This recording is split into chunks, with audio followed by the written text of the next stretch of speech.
Hoy continuamos con la serie de las 12 tribus, el significado de cada una de ellas. Comenzamos con la tribu de Rubén, luego fue Simeón, la siguiente fue Leví, continuando con Judá, después Zabulón, 2 temas, después Isaacar. Hoy pasamos a la séptima tribu, la tribu de Gad. Vamos a orar al Señor. Padre Santo, cuán bueno eres, cuán hermosos son tus mandamientos. Enséñanos a gozarnos en ellos día y noche, por la bendita gracia de Dios.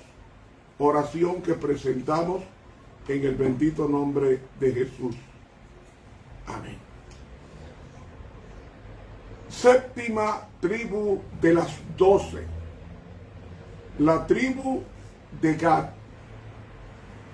Gad era el séptimo hijo de Jacob y el primero que tuvo con la criada Lea, llamada Silpa.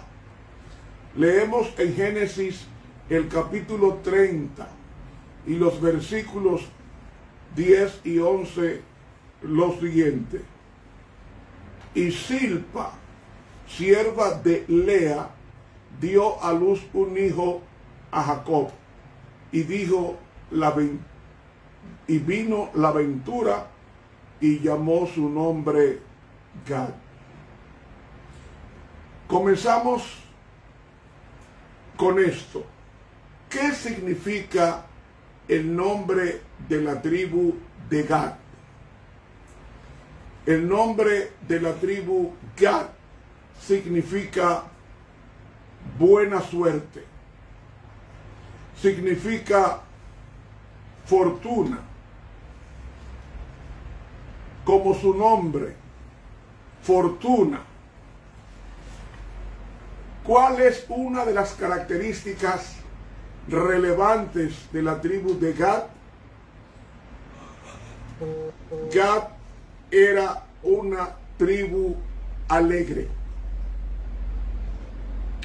una tribu popular, una tribu divertida.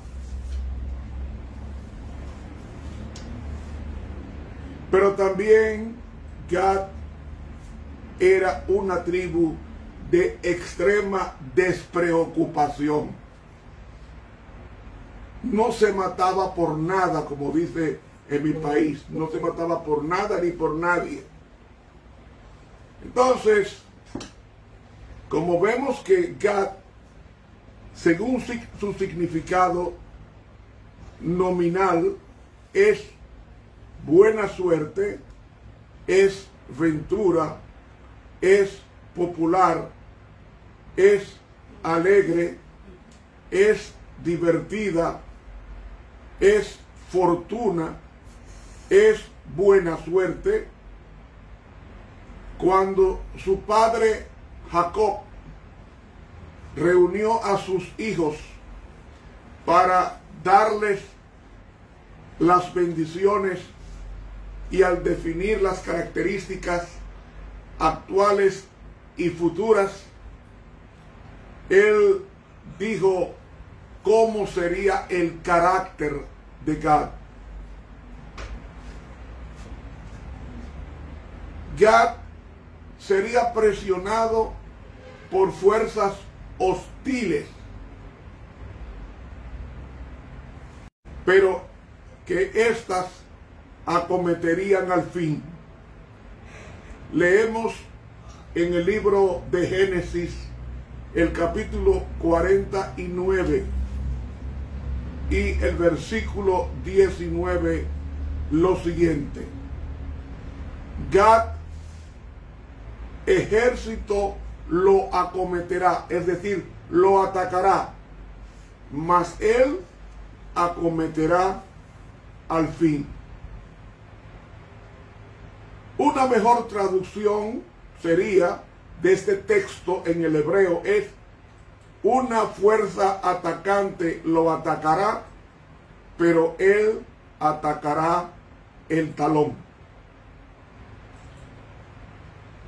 El lenguaje parece referirse a los ataques que la tribu de Gad tendría que soportar con paciencia, pero que al final rechazaría con éxito. Aunque la historia conocida no proporciona un cumplimiento profético de esta profecía,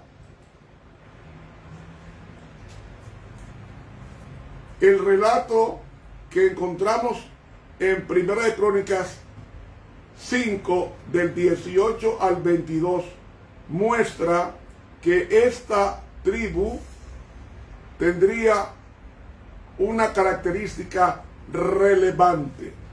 Encontramos, y vamos a citarlo en el libro de Primera de Crónicas, o primer libro de Crónicas, en el capítulo 5,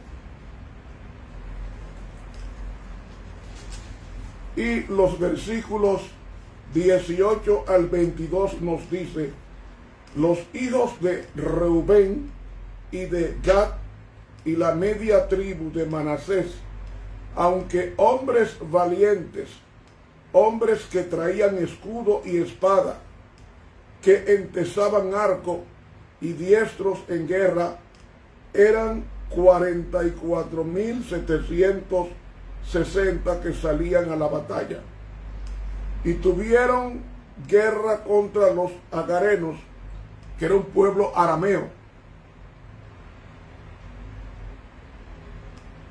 Getur, Nafis y Nobat, y fueron ayudados contra ellos, y los agarenos se dieron en sus manos y todos los que con ellos estaban, porque clamaron a Dios en la guerra, y fue favorable porque esperaron en él. Y tomaron sus ganados 50,000 caballos y 250,000 ovejas, 2 asnos y 100,000 personas, y cayeron muchos heridos, porque la guerra era de Dios, y habitaron en sus lugares hasta la transmigración. ¿Ve? Esto que acabo de leer muestra que la tribu de Gad desplegó, siempre que fue necesario, el valor que le fue prometido por su padre. Hermanos, otra característica de esta tribu era que los descendientes de la tribu de Gad llevarían una vida atribulada. Una vida atribulada, porque dice: Gad, ejército lo acometerá, mas él acometerá al fin. Hermanos, también los cristianos, así como Gad, llevarán una vida afectada por las tribulaciones. El apóstol Pablo nos dice en la segunda carta a los Corintios, el capítulo 4 y el versículo 7, leemos a continuación.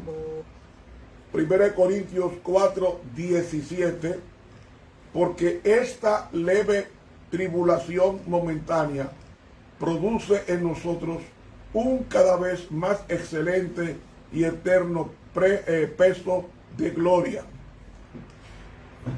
que es a través de las tribulaciones. El apóstol Pablo nos ha dicho que no es de comparar con lo que nos espera como dijo el apóstol Pablo, que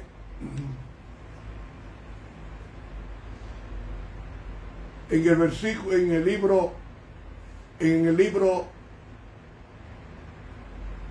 2 de Corintios 1:4, el cual nos consuela en todas nuestras tribulaciones, para que podamos también nosotros consolar a quienes, consolar a los que están en cualquier tribulación por medio,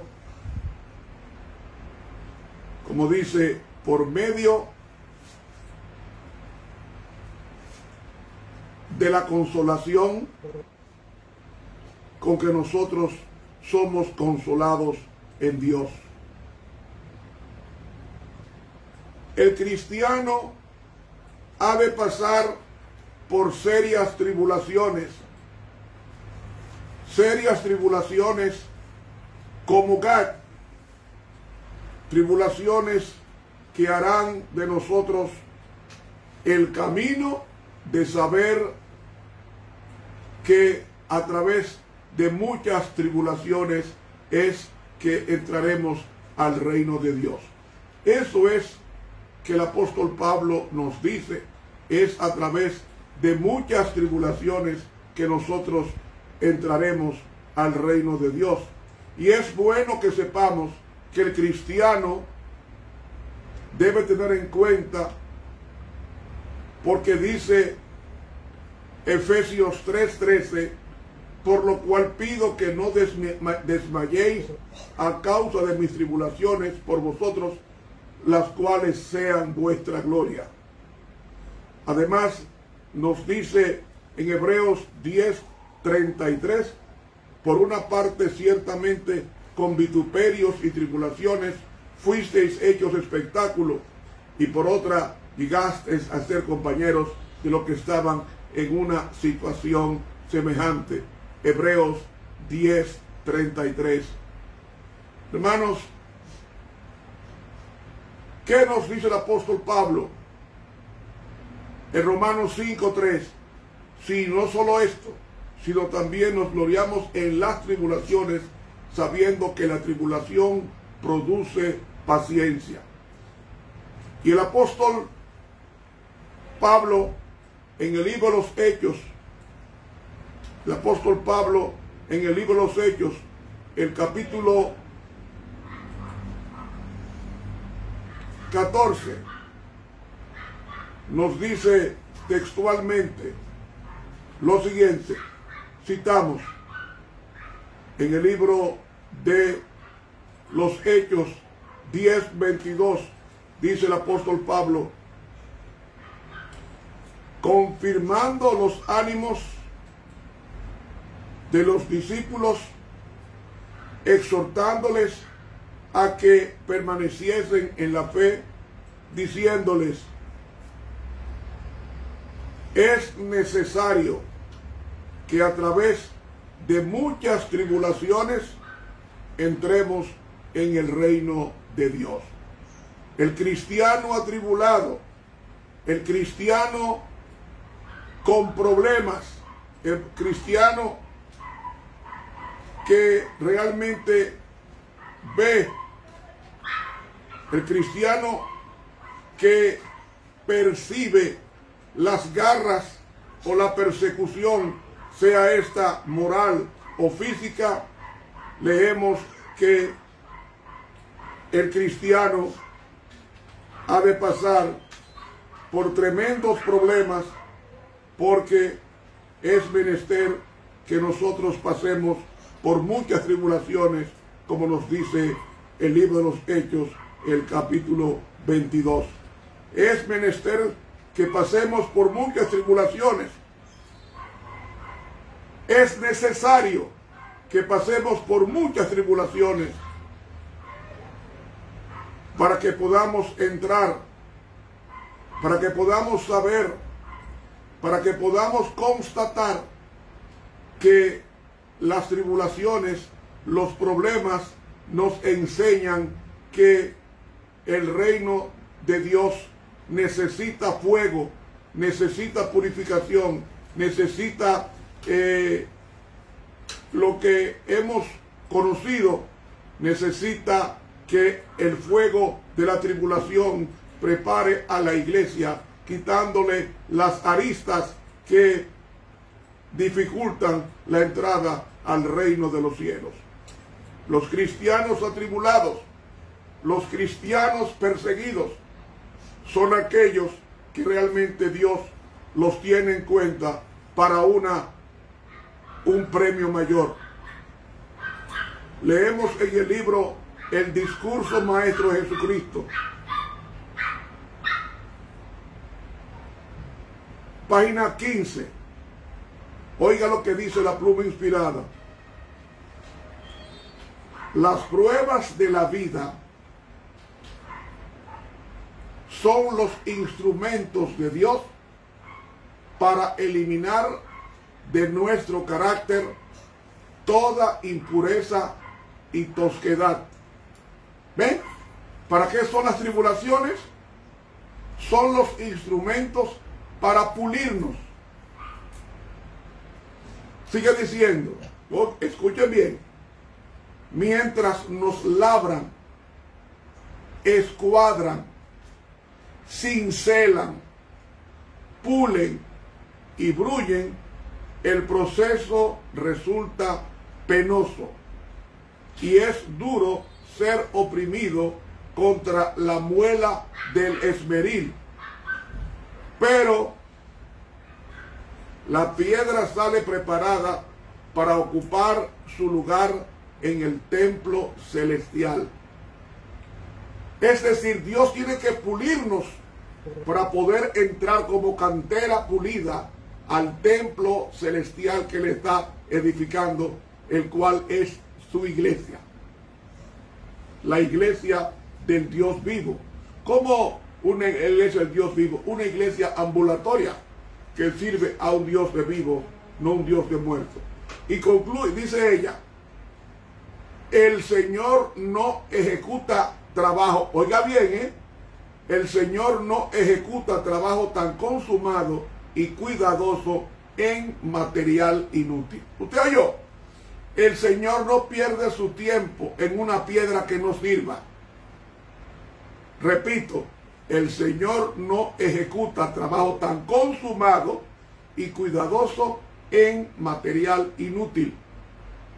Únicamente sus piedras preciosas se labran a manera de las de un palacio. Es así como Dios está preparando la iglesia a través de muchas tribulaciones, muchas dificultades, en el hogar, en el trabajo, en la escuela, en la iglesia, a través de muchas dificultades, de muchas tribulaciones, es que nosotros entraremos en el reino de los cielos. Sigue diciendo la pluma inspirada, el Señor obrará por cuanto depositen su confianza en Él. Los fieles ganarán victorias preciosas, aprenderán lecciones de gran valor y tendrán experiencias de gran provecho. Continúa diciendo la pluma inspirada. Oiga esto. Yo estoy leyendo el libro El Discurso Maestro de Jesucristo en la página 15. Sigue diciendo, nuestro Padre Celestial, what did I say? ¿Qué yo dije? Nuestro Padre Celestial no se olvida de los angustiados. Gloria a Dios. Cuando David subió al monte de los olivos, va llorando, llevando la cabeza cubierta y los pies descalzos, el Señor lo miró compasivamente. David iba vestido de cilicio y la conciencia lo atormentaba. Demostraba su contrición por las señales visibles de la humillación que se imponía. Con lágrimas y corazón quebrantado, presentó su caso a Dios y el Señor no abandonó a sus siervos. Agrega, jamás estuvo David tan cerca del amor infinito como cuando, hostigado por la conciencia, huyó de sus enemigos incitados a rebelión por su propio hijo, Absalón. Dice el Señor, yo reprendo y castigo a todos los que amo. Sé pues celoso y arrepiéntete. Cristo levanta el corazón contrito y refina el alma que llora hasta hacer de ella su morada. Gloria a Dios. Sigue diciendo ella, mas cuando nos llega la tribulación, ¿cuántos somos los que pensamos como Jacob? Imaginamos que es la mano de un enemigo y luchamos a ciegas en la oscuridad hasta que se nos agota la fuerza y no logramos consuelo ni rescate.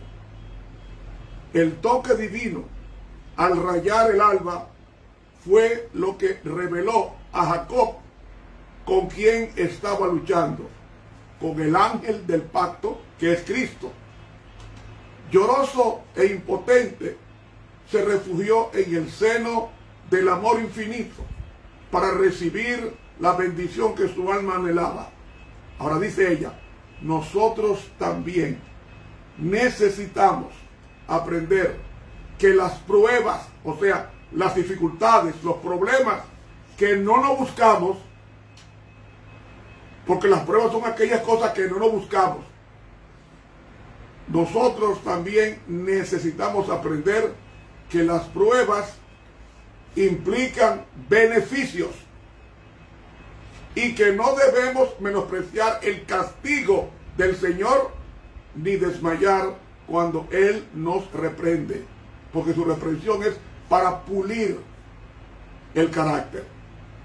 Por eso dice, bienaventurado es el hombre a quien Dios castiga, porque Él también hace la llaga y la vendará. Él hiere y sus manos curan. En 6 tribulaciones te librará y en la 7ª no te tocará el mal. A todos los afligidos viene Jesucristo con el ministerio de curación. El duelo, el dolor, la aflicción pueden iluminarse con relaciones preciosas de su presencia. Dios no desea que quedemos abrumados de tristeza, con el corazón angustiado, quebrantado. Quiere que alcemos los ojos y veamos su rostro amante. El bendito Salvador, dice ella, el bendito Salvador está más cerca de muchos cuyo corazón, cuyos ojos están tan llenos de lágrimas que no pueden percibirlo. Anhela estrechar nuestra mano. Desea que lo miremos con fe sencilla y que le permitamos que nos guíe. Su corazón conoce nuestras pesadumbres, aflicciones y pruebas. Nos ha amado con tanto amor, sempiterno significa eterno o para siempre, y nos ha rodeado de misericordia. Podemos apoyar el corazón en Él y meditar a todas horas en su bondad, porque los que aman a Dios, todas las cosas ayudan a bien. Él elevará el alma más allá de la tristeza y la perplejidad cotidiana hasta un reino de paz. Pensad en esto, hijos de las penas y del sufrimiento, y regocijaos en la esperanza. Esta es la victoria que vence al mundo, nuestra fe. Continúa diciendo, por medio del sufrimiento, oigan esto, por medio del sufrimiento, Jesús se preparó para el ministerio de la conciliación. Él nos entiende porque fue afligido más que todos nosotros juntos. Dice, fue afligido por toda angustia de la humanidad, y en cuanto él mismo padeció siendo tentado, es poderoso para socorrer a los que son tentados. Quien haya participado de esta comunión de sus padecimientos tiene el privilegio de participar también de su ministerio, porque de tal manera que abunde en nosotros las aflicciones de Cristo, así también abunde por el mismo Cristo nuestra consolación. Y concluye diciendo ella, el Señor tiene gracia especial para los que lloran, y hay en ella poder para enternecer, o sea, suavizar los corazones y ganar a las almas. Su amor se abre paso en el alma herida, afligida, y se convierte en el bálsamo, en el ungüento curativo para cuantos lloran. El Padre de misericordia y de toda tribulación nos consuela en todas nuestras tribulaciones, para que podamos también nosotros consolar a los que están en cualquier tribulación por medio de la consolación con que nosotros somos consolados por Dios. Eso está en el libro El Discurso Maestro de Jesucristo, en las páginas 15, 16 y 17. De la pluma inspirada. El cristiano no debe quejarse por los problemas que vienen sin buscarlo, porque el Señor está obrando algo extraordinario en esa persona. Por eso en Apocalipsis 2:10 dice, no temas en nada lo que vas a padecer. No temas por el padecimiento. He aquí el diablo echará a algunos de vosotros en la cárcel para que seáis probados. Y tendréis tribulación por 10 días. Sé fiel hasta la muerte, y yo te daré la corona de la vida. La última generación que vio Juan en Apocalipsis 7:14 dice, yo le dije, Señor, tú lo sabes. Y él me dijo, estos son los que han salido de la gran tribulación y han lavado tu ropa y la han emblanquecido en la sangre del Cordero. La iglesia, el remanente, la iglesia en la Odisea tendrá que pasar por la gran tribulación para purificar, para pulir las aristas de sus caracteres deformados en el pecado, para que sean como canteras labradas en el palacio para el Rey Celestial. Hermanos, la pluma inspirada nos dice en la matutina Dios nos cuida, en la página 84, lo siguiente: a los atribulados quiero decirles, consolaos en la esperanza de la mañana de la resurrección.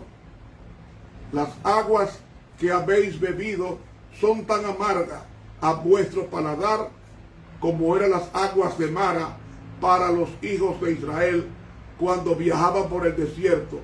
Pero Jesús puede endulzarlas con su amor. Y agrega, Dios ha provisto un bálsamo para cada herida. Hay bálsamo en Galaad. Hay un médico allá. ¿No estudiaréis como nunca antes las Escrituras? Buscad al Señor, pidiéndole sabiduría en cada emergencia. En cada prueba, rogad a Jesús que os muestre un camino a través de vuestras dificultades. Entonces vuestros ojos serán abiertos para ver el remedio y para aplicar en vuestro caso las promesas sanadoras que se registran en su palabra. De este modo, el enemigo no podrá conduciros al desaliento y la incredulidad. En cambio, tendréis fe, esperanza y valor en el Señor. El Espíritu Santo os dará claro discernimiento para ver y apropiaros de cada bendición que obrará como un antídoto para el dolor, como una rama sanadora para cada sorbo amargo que es acercado a vuestros labios. Cada sorbo amargo se mezclará con el amor de Jesús, y en vez de lamentaros con amargura, comprenderéis que el amor y la gracia de Jesús están de tal manera mezclados con el dolor que éste se ha transformado en gozo santificado, sumiso y glorioso.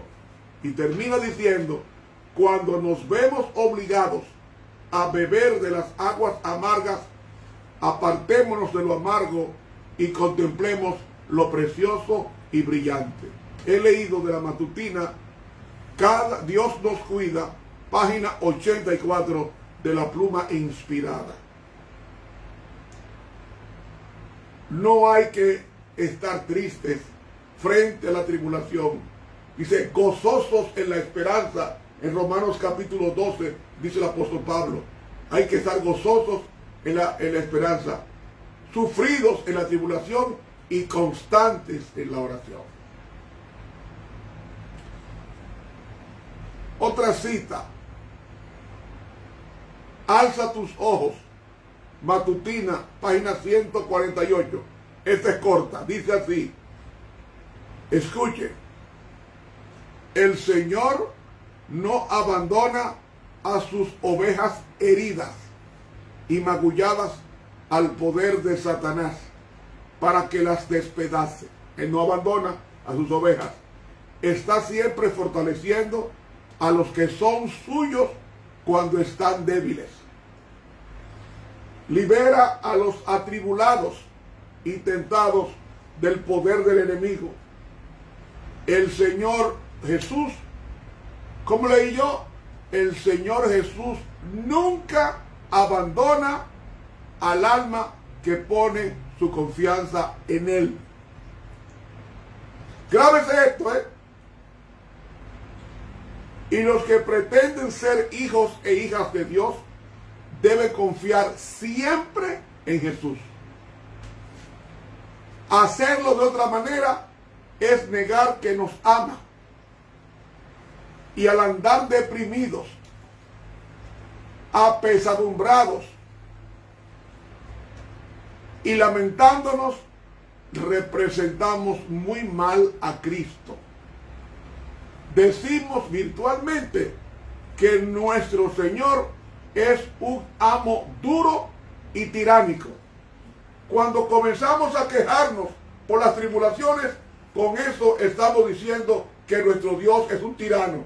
Dice ella aquí en el libro Alza tus ojos, página 148, y termina diciendo: esto equivale a mentir sobre el precioso Salvador que dio su vida a fin de hacer posible que todos crean en Él y confíen en su interés y amor por el hombre pecador. He leído Alza tus ojos, página 148 de la Pluma Inspirada. Ahora, mis hermanos, después de estas citas invocadas en el estudio, ¿nos atreveremos a quejarnos?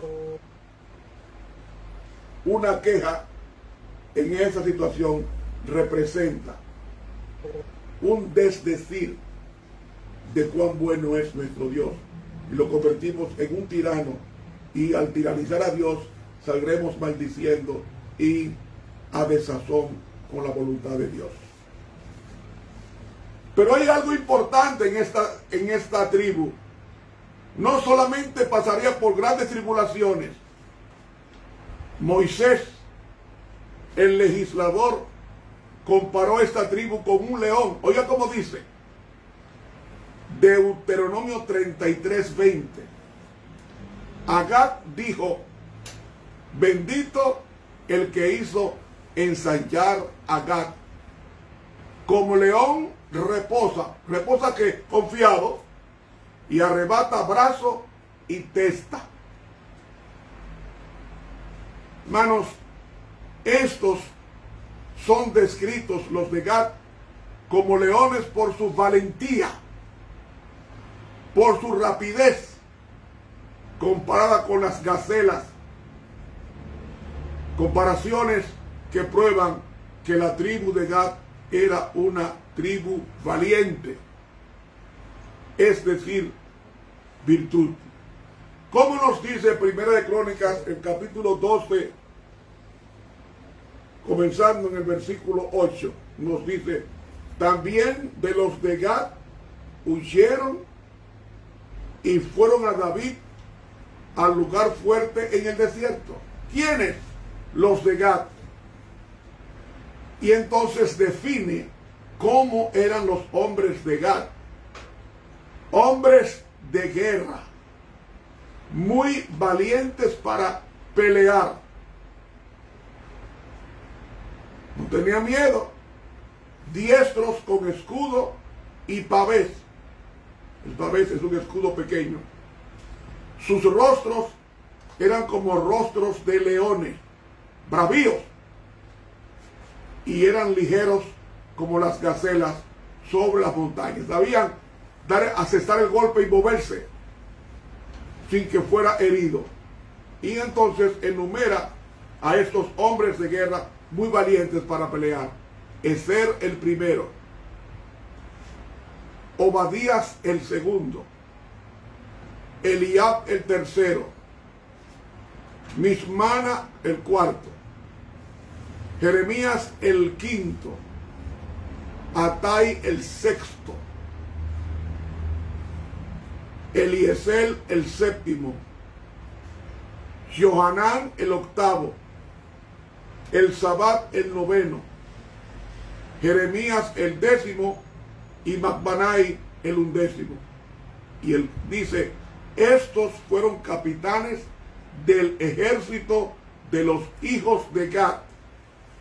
El menor tenía cargo de 100 hombres y el mayor de 1000. ¿Por qué? Porque eran personas bravías. El versículo 15 termina la idea diciendo: estos pasaron el Jordán en el mes primero, en el mes de la primavera, cuando se había desbordado por todas sus riberas, y dice: hicieron huir a todos los de los valles al oriente y al poniente. O sea, de este a oeste, el ejército de Gad, bravío, poderoso, sin temor, hizo huir de este a oeste a los enemigos. ¿Cómo fue que dijo Jesús con relación a su segunda venida? En Mateo capítulo 24 vemos a un gaditas cuando dice en Mateo 24 versículo 27: porque como el relámpago que sale del oriente y se muestra hasta el occidente, así será también la venida del Hijo del Hombre. ¿Qué da a entender con esto?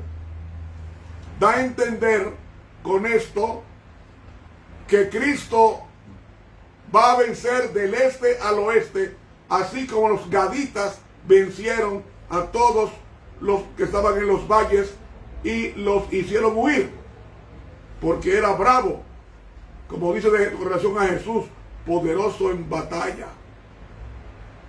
No ha habido una batalla que haya perdido Jesús. Gad hizo huir tanta gente del este al oeste que todos fueron disipados.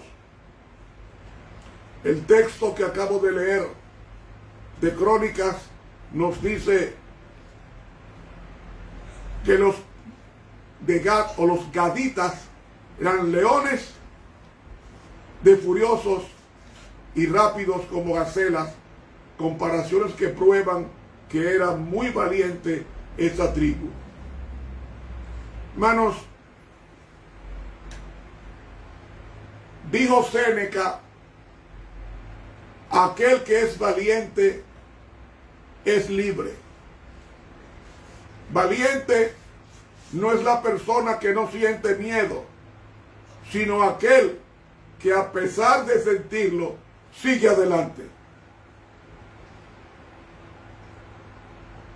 ¿Cómo es que nos dice Deuteronomio capítulo 33 y el versículo 21 con relación a la característica de la tribu de Gad? Nos dice: escoge lo mejor de la tierra para sí, porque allí le fue reservada la porción del legislador, y vino en la delantera del pueblo. Con Israel ejecutó los mandamientos y los justos decretos de Jehová. Hermanos, hay que ser valientes y ejecutar los justos mandamientos de Jehová. No tenemos lucha contra carne ni sangre. Cuando dice así, se refiere a que no tenemos lucha con seres humanos, sino contra principados y potestades, con demonios invisibles, contra malicias espirituales en las regiones celestes. Pero por encima de todo eso, uno con Dios ya es mayoría. Una sola persona teniendo a Dios ya es mayoría.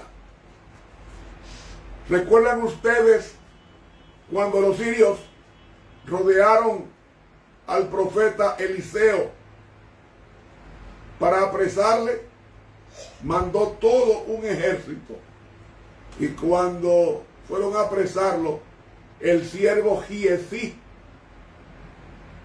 vio todo ese ejército, y entonces el profeta Eliseo no se amedrentó, porque el profeta Eliseo sabía que una persona con Cristo ya es mayoría, porque todo el cielo está a su favor.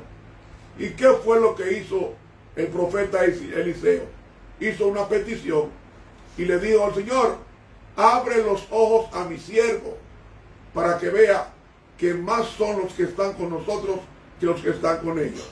Y en ese momento se pudo ver a un ejército mucho mayor de ángeles protegiendo a Eliseo del apresamiento y la muerte, y eso hizo posible que Eliseo venciera con el ángel de Jehová a la miríada de soldados que iban a destruirlo. No estamos solos.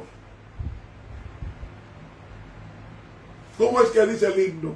Firmes y adelante, huestes de la fe, sin temor alguno, que Jesús nos ve.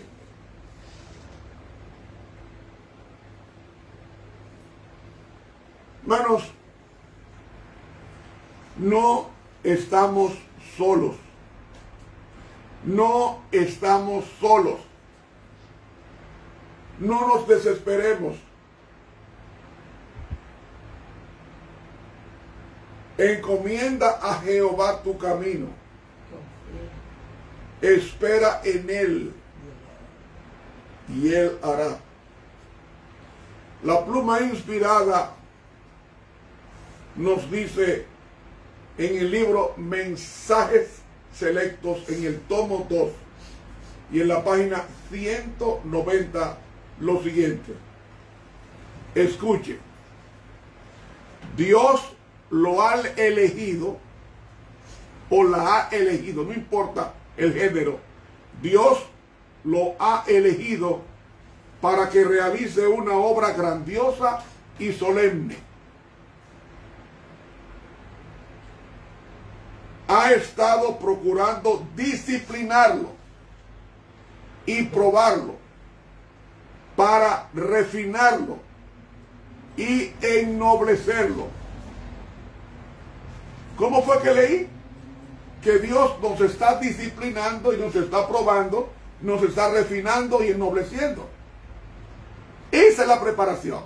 La misma que hizo con José en Egipto. La misma que hizo con Moisés en Madián. La misma que hizo con Pablo en el desierto de Arabia. La misma que hizo con Juan Bautista en el desierto de Judea. La misma que hizo con Juan en la isla de Patmos. Sí, mis hermanos. Para que haga esta obra sagrada teniendo en cuenta solamente su gloria, la cual pertenece exclusivamente a Dios. Y ella dice, cuán admirable es. ¿Cómo leí yo? Cuán admirable es que Dios elija a un hombre y lo ponga en estrecho contacto con él y le confíe su misión, un trabajo que él debe hacer. Un hombre débil es fortalecido, un hombre tímido es hecho valiente, el irresoluto llega a ser un hombre de rápida y firme decisión. ¿Cómo puede ser que un hombre tenga tanta importancia como para recibir una comisión del Rey de Reyes? ¿Lo apartará la ambición mundana del cometido sagrado de la Santa Comisión? ¿Qué hizo Moisés? ¿Qué hizo Moisés? Nos dice el libro de Hebreos, en el capítulo 11 y el versículo 26, comenzando en el 24, por la fe Moisés, hecho ya grande, rehusó ser llamado hijo de la hija de Faraón, llamaba Hatshepsut. La hija de Faraón se llamaba Hatshepsut. Y Faraón se llamaba Tumoxis I. No era Ramsés como aparece en la película Los 10 Mandamientos, no. El Faraón se llamaba Tumoxis I, comprobado históricamente. Y la hija de Faraón, Hatshepsut, la que tomó a Moisés del Nilo. Hatshepsut se llamaba, y el faraón que liberó Dios en el desierto y libró, se llamaba Tumoxis I, eligiendo antes ser afligido con el pueblo de Dios que gozar de comodidades temporales de pecado, teniendo por mayores riquezas el vituperio de Cristo que los tesoros de los egipcios, porque miraba a la remuneración. Por la fe salió de Egipto, no temiendo la ira del rey, porque se mantuvo como viendo al invisible. Hebreos 11, del 24 al 27. Él sabía su misión y Dios le dio valor en la timidez, resolución en la indecisión, fortaleza en la debilidad, firmeza en su trabajo. Hermanos, eso es lo que hace Dios con aquellos que se pongan en sus manos.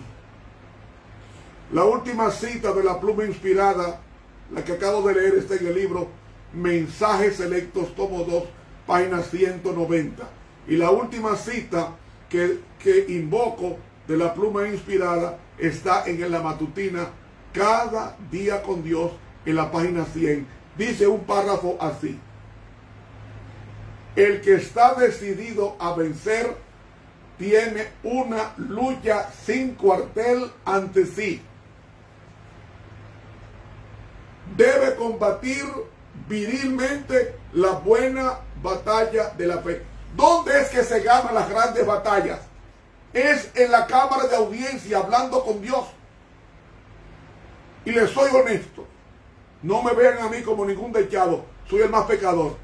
Pero mis hermanos, hay problemas tan serios que me han venido a mi vida que he tenido que pasarme una noche entera en oración con Dios, de rodillas.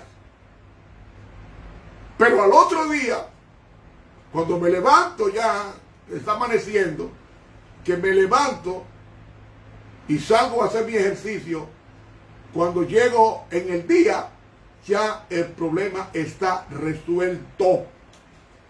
Y digo esto como testimonio de lo que es capaz de hacer Dios por cualquiera, sin importar su nombre, que entregue su alma y la derrame ante el altar del Señor. No importa cuán grande sea tu problema, con tus hijos, con tu mujer, con tu esposo, con tu vecino, con tu patrón, con tu hermano de iglesia, clama al Señor y Él te lo va a resolver. Pero lucha con Dios en oración, como hizo Josué. Como hizo Josué, que venció a sus enemigos pasándose un día entero hablando con Dios, y Dios le dijo: sol, detente en Gabaón, y luna, detente en Ayalón. Y se detuvieron los dos astros, porque la oración todo lo puede. Grábese esto: la oración todo lo puede. Grábelo: la oración todo lo puede. Usted lo duda, vaya al Mar Rojo. ¿Quién dividió el Mar Rojo? Dios, en respuesta a la oración de Moisés. En la oración de Moisés. ¿Cómo es que los leones, donde cayó Daniel, que se comían 80 libras de carne? Daniel tenía, como era un hombre muy temperante, tenía una vida, un peso promedio de algunas 150 libras. 2 leones se lo comían y faltaba carne. Sin embargo, la oración de Daniel hizo posible no ser engullido en un foso con más de 100 leones. Cómo Dios libró la muerte a los magos y también a los hebreos, a Daniel y a los 3 hebreos, con la oración. Cómo Jesús caminó sobre las aguas, con la oración. Cómo Jesús venció en la cruz, con la oración. Todo es a través de la oración. No hay problema difícil que Dios a través de la oración no resuelva. Dice ella: el que está decidido a vencer tiene una lucha sin cuartel ante sí. Debe combatir virilmente la buena batalla de la fe. Tiene que esforzarse correctamente cada día en procura de pureza y excelencia moral. Cada día ser más serio.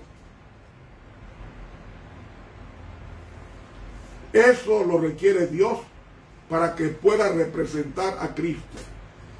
Debe creer en las promesas de Dios y confiar en Cristo, para que los que lo rodean vean que dispone de un tesoro inagotable.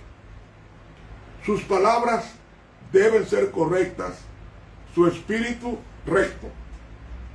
Sus manos jamás deben debilitarse al hacer la obra que Dios le ha confiado. Encontrará dificultades, pero siempre debe ser valiente y alegre. Debe tratar a todos como adquiridos por la sangre de Cristo, sin parcialidad ni hipocresía, o sea, sin simulación. Y termina diciendo: el Espíritu Santo es su ayudador. Por medio de Cristo que lo fortalece, lo puede soportar todo. Cada día con Dios, página 100, la pluma inspirada. Al llegar al final de este estudio, ya cuando Josué estaba por cruzar el río Jordán. Cuando Josué, ya su jefe amado, había muerto, llamado Moisés, en el monte Nebo, ya cuando Josué llega al Jordán,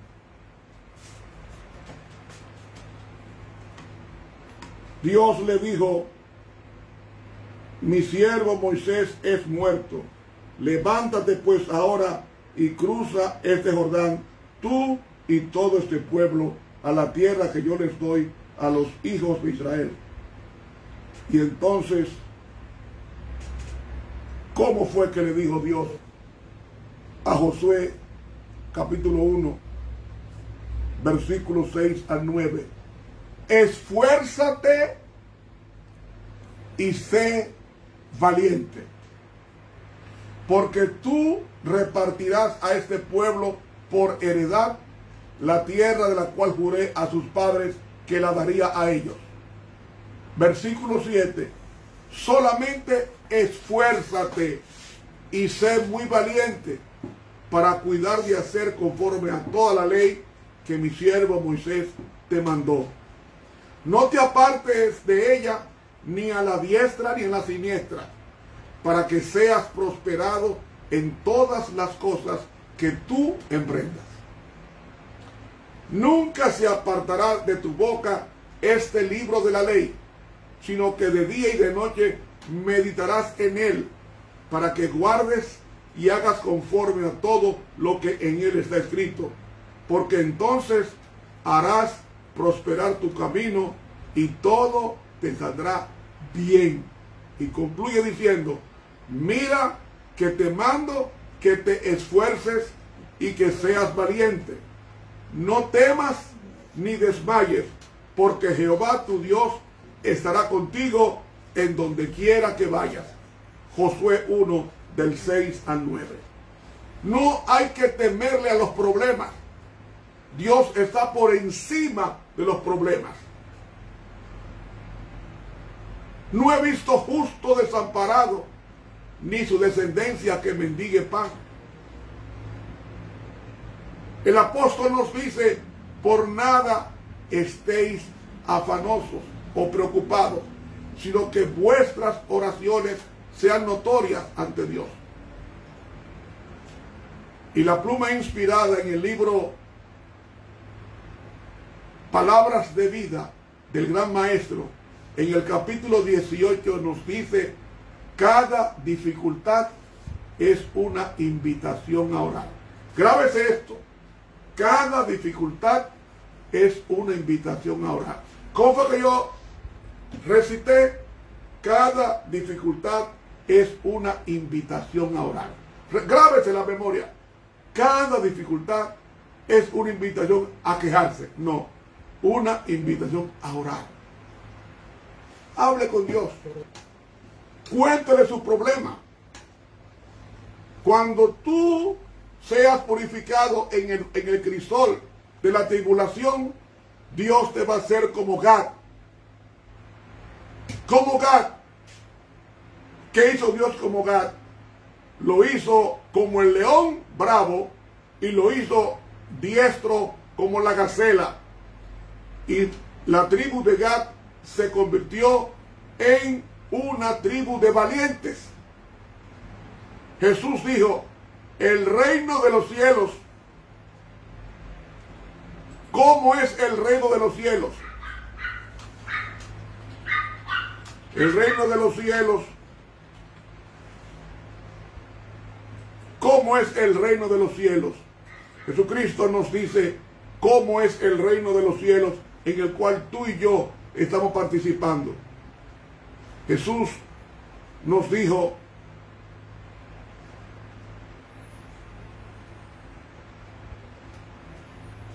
textualmente,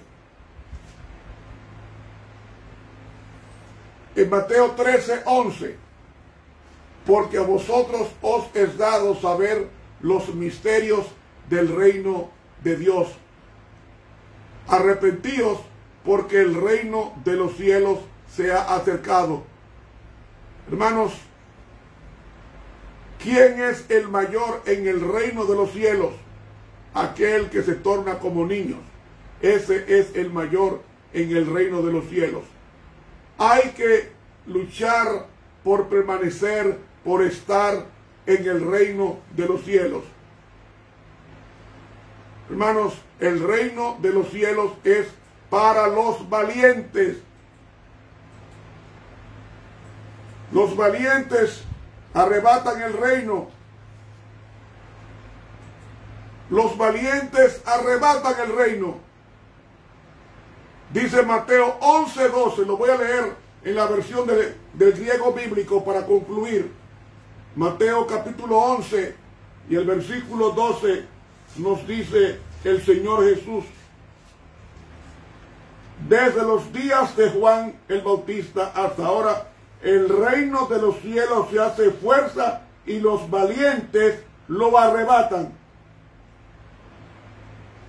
¿Qué significa los violentos? Los que tienen el santo fervor de luchar con Dios en oración son los que arrebatan. Los violentos son aquellos que son los que luchan en oración con Dios, como Jacob. Esos son los violentos, los que arrebatan con oración la presa. Hermanos, al llegar al final de este estudio, quiero preguntarte, ¿quieres tú ser valiente?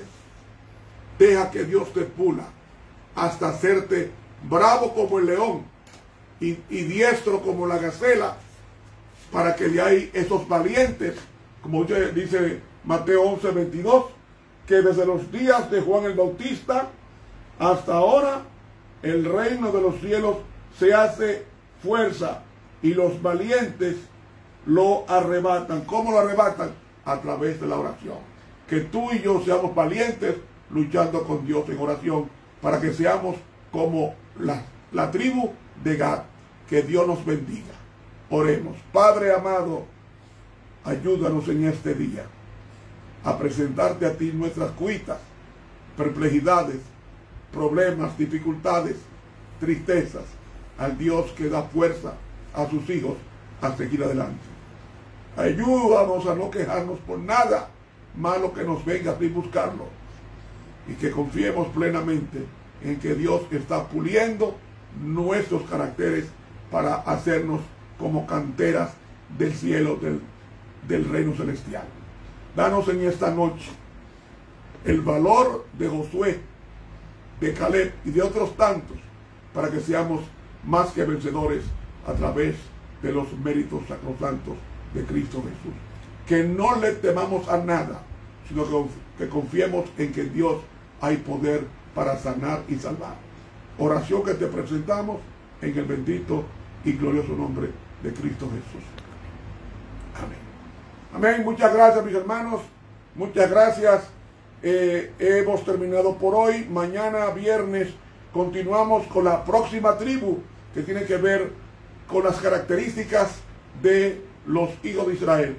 Que Dios nos bendiga. Te habló el profesor Ramón Romero. Muy buenas noches.